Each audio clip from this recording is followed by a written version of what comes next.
So ayan, malapit na po siya. Ang ating ginataan na tuna, bangkulis. Yan, madali na. So, ang ginikipot pinapaubas-ubas na muna ang kata, taod-taod. Kagada doon tanang kalayo. So, ang sako, itong may dikit-dikit bagang itong garo tutong-tutong.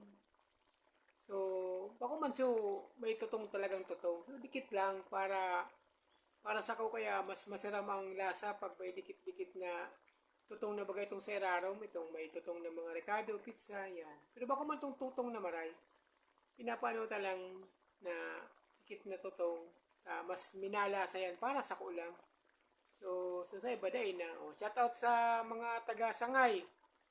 Ini pa lang silang hali dyan sa dagat, sa NATO. Shout out man sa mga taga San Roque, lalo na kay Brian Brosas. Nadumduman ko sa mga pigluto mo. Yan at yan ano ta sa plato ta.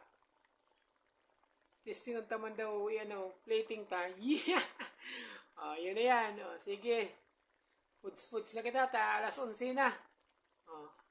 Salamat na sana.